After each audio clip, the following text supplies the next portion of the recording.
Les amis, aujourd'hui, on va parler d'argent. Je sais que l'argent est un sujet tabou, surtout dans les sociétés francophones. En fait, dans les sociétés francophones, lorsqu'on parle d'argent, les gens se sentent un peu frustrés, les gens ne veulent pas en parler. Alors que dans les faits, nous connaissons tous les bienfaits de l'argent. Lorsque vous n'avez pas d'argent, comment est-ce que vous vous sentez? Dites-le moi dans les commentaires. Lorsque vous n'avez pas d'argent, comment vous vous sentez? La plupart des gens, lorsqu'ils n'ont pas d'argent, ils sont un peu stressés, vexés, ils ne veulent pas parler à quelqu'un. Mais lorsque vous avez de l'argent, comment est-ce que vous vous sentez? Vous vous sentez en sécurité, vous vous sentez un peu libre, vous vous sentez enthousiaste. 1% de la population sont capables de s'acheter une île aujourd'hui et ne pas être coincés financièrement. 5% de la population sont aisés financièrement. C'est-à-dire que ces personnes sont capables de s'acheter un véhicule, construire une maison, même lancer des business. Mais en fait, ils ont encore toujours des limites sur le plan financier. Plus de 90% de la population mondiale sont coincés financièrement. Il y en a même qui n'arrivent même pas à manger 3 fois dans la journée. Vous voyez à quel point donc l'argent est important dans la vie d'un homme. Voilà pourquoi dans cette vidéo, je me propose de vous partager en 5 étapes comment bien gérer et fructifier votre argent. Que vous soyez entrepreneur, salarié ou même en chômage, vous avez besoin de connaître et maîtriser ces 5 étapes afin de pouvoir fructifier votre argent. Voilà pourquoi je vous invite à écouter cette vidéo jusqu'à la fin. Si tu viens de me découvrir à travers cette vidéo, je me présente rapidement. Mon nom c'est Jean de Dieu Méda. Je suis spécialisé en marketing, plus précisément en marketing digital. J'accompagne les entreprises dans leur marketing.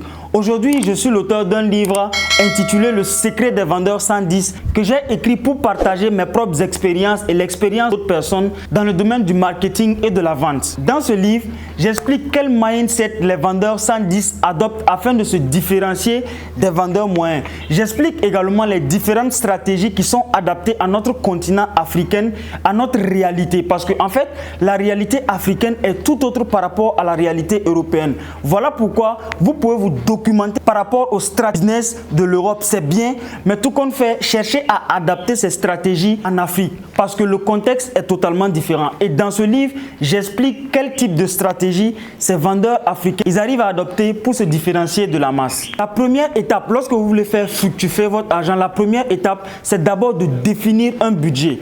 Alors ça, je m'adresse surtout aux salariés et aux entrepreneurs qui n'arrivent pas à bien gérer leur argent. Vous savez les amis, il y a beaucoup de personnes qui ne savent même pas aujourd'hui combien d'argent ils gagnent par jour, par semaine, par mois ou même par année. Vous savez, si vous marchez comme ça, c'est-à-dire si vous êtes une personne, surtout dans votre business, vous ne savez pas combien d'argent vous gagnez, vous n'allez surtout pas être capable de bien définir votre budget afin de pouvoir le gérer. En fait, le principe de l'argent est simple. Avant même de penser à gérer l'argent, vous devez d'abord définir ce que vous gagnez. Supposons que vous êtes un salarié. Vous devez être capable de savoir concrètement qu'est-ce que vous gagnez chaque fin du mois. Supposons que vous gagnez 200 000 ou 300 000 à la fin du mois. Je connais beaucoup de salariés qui gagnent 200 à 300 000, mais en réalité, d'ici le 20 ou 25 du mois, ils vont peut-être aller prendre une avance sur le salaire et au final, ils ne savent même pas quel est le budget concrètement qu'ils gagnent. Ou peut-être qu'ils se sont endettés et en fin de compte, au lieu de toucher 300 000, ils vont se retrouver avec 200 000 ou 150 000. Finalement, lorsque vous faites ça, vous allez avoir de la difficulté à bien gérer déjà votre argent parce qu'avant même de fructifier l'argent, il faut d'abord apprendre à bien gérer l'argent. Voilà pourquoi vous devez définir qu'est-ce que vous gagnez concrètement. Moi aujourd'hui, dans mes business, je sais exactement ce que je gagne par jour, exactement ce que je gagne par semaine, par mois. Les livres, lorsque je vends mes livres, je connais quelle quantité de livres je vends. Lorsque je fais mes business, mes produits, mes services, lorsque je les vends, je sais combien entre dans ma poche. Et si vous n'êtes pas capable de définir votre budget, de savoir sur papier combien vous gagnez chaque semaine, chaque mois, approximativement, alors vous avez déjà raté la première étape pour fructifier votre argent. Commencez dès maintenant par définir votre budget. La deuxième étape dans le processus, les amis, pour fructifier votre argent, c'est d'apprendre à bien gérer votre argent, comme je le disais auparavant. C'est d'apprendre à économiser une partie de votre argent. Ça peut être 10%, 20%, 50%, même 80%, ça dépend de l'activité que vous faites. Supposons par exemple que vous faites une activité qui n'est pas trop à grande échelle et que vous ne gagnez pas beaucoup d'argent. Mais dans ce cas, vous devez accepter le sacrifice d'économiser le maximum d'argent possible. Et lorsque je parle d'économie, je ne vous dis pas de prendre votre argent et d'aller l'immobiliser en banque. Parce que, en fait, j'ai expliqué dans une de mes vidéos que lorsque vous déposez de l'argent en banque, il y a un phénomène qu'on appelle l'inflation qui fait en sorte que votre argent va perdre de la valeur. Aujourd'hui, lorsque vous êtes en business, vous devez économiser de l'argent, mais vous devez définir un temps pour économiser. Ça peut être 3 mois, 6 mois ou peut-être même 1 an. Mais ne dépassez pas cet intervalle de temps. Parce que je connais beaucoup de personnes aujourd'hui qui partent déposer 2, 3, 4, 5 millions en banque. Je ne sais pas c'est pour faire quoi. C'est pour faire quoi lorsque tu pars déposer 5 millions. Parce que tes 5 millions que tu déposes en banque aujourd'hui, l'année prochaine et l'année prochaine, lorsque tu vas revenir pour récupérer ton argent, c'est vrai qu'on va te mettre un intérêt là-dessus.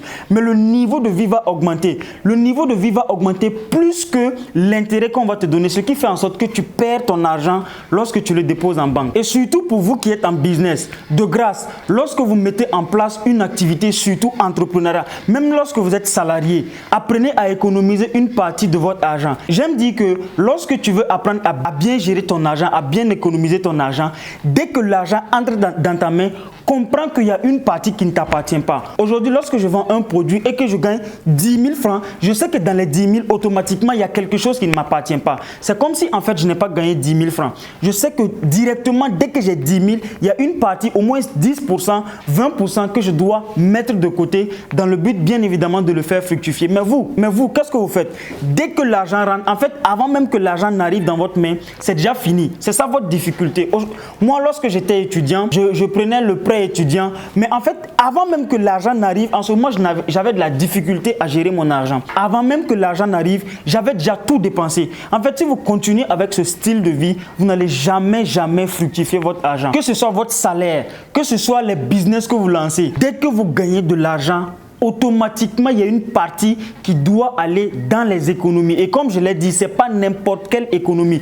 N'économisez pas de l'argent au hasard. Ne déposez pas votre argent en banque dans le but de le faire fructifier. Déposez peut-être dans des comptes courants où vous pouvez récupérer à tout moment dans le but de le faire fructifier. La troisième étape dans le processus pour fructifier votre argent, c'est d'apprendre à investir intelligemment ce que vous avez économisé. Il y a beaucoup de personnes qui ne comprennent pas ce que c'est que l'investissement. En fait, il y a une dame qui est passée chez moi au bureau qui a perdu beaucoup d'argent dans les plateformes d'investissement. Voilà pourquoi avant même d'investir, vous devez prendre le temps minutieusement d'étudier votre investissement.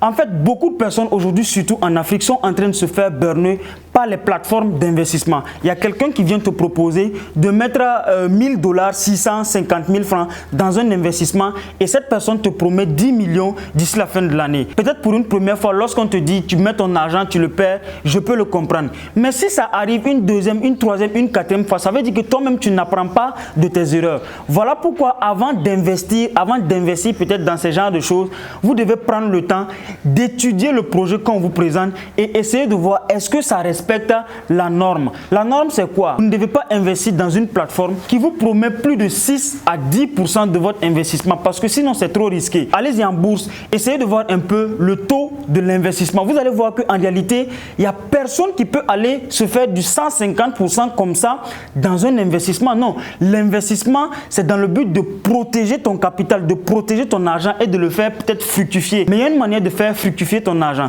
Ce n'est pas en mettant ton argent dans les plateformes d'investissement qui vont ensuite cramer, ou bien peut-être dans les jeux de hasard parce qu'il y a beaucoup de personnes aujourd'hui qui font des business, qui ont leur salaire, qui récupèrent leur salaire et qui mettent dans des applications telles que OneXBet dans le but de le faire fructifier. Ce ne sont pas des investissements parce que c'est trop risqué. Lorsque vous faites ça, vous avez de fortes chances de perdre tout votre argent. Il y a plusieurs types d'investissements, mais comme je le dis, avant d'investir, prenez le temps d'étudier minutieusement votre investissement. Et aussi, faites la différence entre un business et un investissement. Le business, ça peut te permettre de faire du 150, 200, même du 500%. Mais quand c'est un investissement, attention. Parce que l'investissement, le premier but de l'investissement, c'est de protéger ton capital contre l'inflation. Je vous disais auparavant que le niveau de vie augmente chaque jour. Donc, lorsque tu déposes ton argent, lorsque tu investis ton argent à quelque part, cet investissement doit te permettre d'avoir un autre montant plus que proportionnel à l'augmentation du niveau de vie. Mais ce n'est pas aller déposer ton argent pour directement te devenir multimillionnaire ou milliardaire. Non. En fait, lorsqu'on te propose ça, il faut faire très attention. Par exemple, lorsque vous prenez l'immobilier. L'immobilier, c'est un bon secteur où vous pouvez aller peut-être investir votre argent dans le but de le faire fructifier, mais avec le temps. Mais même l'immobilier, avant d'investir votre argent dans l'immobilier, vous devez prendre le temps d'étudier, de vous former dans le domaine de l'immobilier pour comprendre le domaine avant de mettre votre argent argent parce qu'il y a beaucoup de personnes, on va venir te dire aujourd'hui, bon, voilà, voici ce projet d'immobilier, mets ton argent et tout et tout. Tu mets ton argent et tu le perds. Parce que tu n'as pas fait ton due diligence, tu n'es pas allé chercher l'information, tu ne t'es pas formé et donc ça va devenir très très grave. Tu vas tout le temps perdre de l'argent. Il y a aussi la bourse qui est un secteur dans lequel vous pouvez investir. Mais que ce soit la bourse, l'immobilier, peu importe l'investissement qu'on vous présente aujourd'hui, prenez votre temps. Étudier cet investissement et essayer de voir est-ce que ça respecte les normes. Si ça dépasse des taux d'intérêt de 6, 10, 15, 20% l'année, faites très attention avant de mettre votre argent dans ce genre d'investissement. Donc l'investissement va vous permettre non seulement de protéger votre capital contre l'inflation et de le faire fructifier. Mais en fait, si vous voulez réellement gagner beaucoup plus d'argent, vous devez apprendre avec votre investissement à diversifier votre source de revenus, à avoir plusieurs sources de revenus. Mais attention, en business, lorsque vous vous lancez dans un projet entrepreneurial, la première des choses que vous devez faire, c'est de maîtriser d'abord un secteur d'activité et de diversifier vos sources de revenus dans ce secteur d'activité. Je vous explique pour que vous puissiez mieux me comprendre. Supposons par exemple que tu as un projet de restauration. Dans ton projet de restauration, voici comment est-ce que tu vas diversifier tes sources de revenus. Tu peux créer ton restaurant, c'est bien. Tu peux en même temps ouvrir peut-être une petite boutique, une petite alimentation où tu vends les intrants que tu utilises dans ton restaurant. Ça veut dire que tu vas gagner des intérêts dans cette boutique. Tu vas aussi gagner de l'argent dans ton restaurant. Dans le même restaurant, tu peux fabriquer des sauces que tu peux peut-être aller vendre à des alimentations. Tu peux fabriquer des produits comme des chips, etc. que tu peux sortir, vendre dans des alimentations, dans des boutiques, dans le but de diversifier tes sources de revenus, de multiplier tes sources de revenus. Parce qu'en fait, lorsqu'on parle de diversification de sources de revenus, il y a des gens qui pensent que ça veut dire que tu dois prendre ton argent, mettre dans 50 projets différents. Ça peut arriver, mais attendez d'abord de maîtriser un secteur d'activité. Ne vous levez pas aujourd'hui démarrer une activité, demain encore aller démarrer une autre activité, après demain investir dans une autre activité. Là, vous allez perdre votre argent parce que en fait, lorsque vous dispersez votre énergie, le business que vous allez mettre en place, vous n'allez jamais le réussir parce que en fait, vous n'allez pas porter attention à ce business. Lorsque vous allez faire face à un compétiteur, votre compétiteur va vous dévorer. Voilà pourquoi vous devez comprendre le phénomène de diversification. On ne diversifie pas son argent au hasard. On ne se lève pas pour investir dans toutes les choses. Non, c'est dans ton business, dans ton activité que tu vas chercher plusieurs sources de revenus. Moi, par exemple, je suis dans le domaine du marketing. Aujourd'hui, j'accompagne des entreprises dans leur marketing.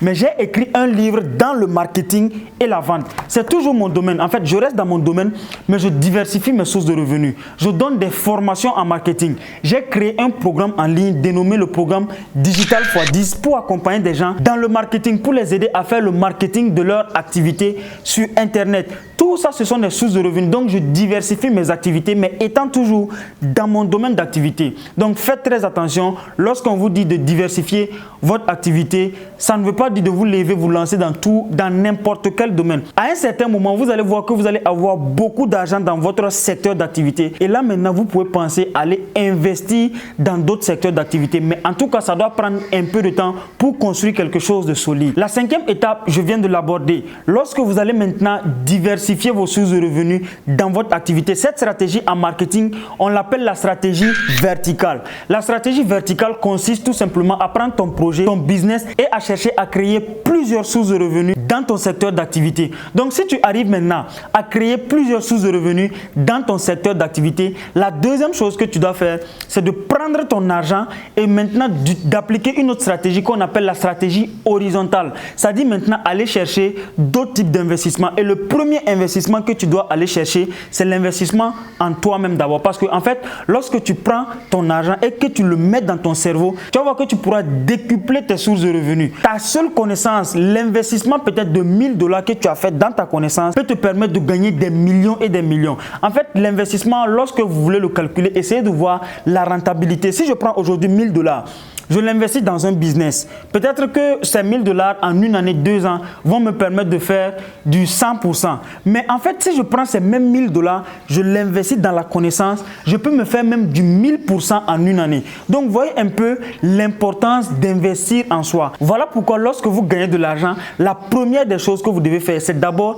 investir en vous, investir dans votre branding, investir dans votre connaissance. Et après ça, maintenant, vous pouvez commencer peut-être à diversifier votre source de revenus à aller peut-être dans d'autres secteurs d'activité, peut-être acheter de l'or, acheter de l'argent, peut-être investir dans les projets d'autres personnes. Ça peut peut-être être les projets de transport, les projets, les restaurants, etc. Des secteurs d'activité qui sont un peu différents de ce que vous faites. Et c'est comme ça que vous allez fructifier votre source de revenus. Donc les amis, voici les 5 étapes par lesquelles vous devez passer pour fructifier votre source de revenus. Numéro 1, apprenez à établir un budget. Sachez exactement ce que vous gagnez chaque fin du mois, chaque semaine, chaque année. Numéro 2, apprenez à conserver immédiatement une partie de l'argent que vous gagnez. Ça peut être 10%, 20%, 40%, 50%. C'est vous qui voyez le pourcentage que vous pouvez mettre en place et être à l'aise. Troisièmement, investissez intelligemment. Désormais, lorsqu'on vient vous proposer des plateformes d'investissement ou bien lorsqu'on vient vous proposer des types d'investissement, faites très attention, étudiez très bien cet investissement avant de mettre votre argent. Quatrièmement, diversifiez votre source de revenus à travers les 2 stratégies que j'ai partagées, notamment la stratégie verticale qui consiste à prendre votre activité et à creuser dans votre activité plusieurs sources de revenus, et la stratégie horizontale qui va constituer tout simplement à aller chercher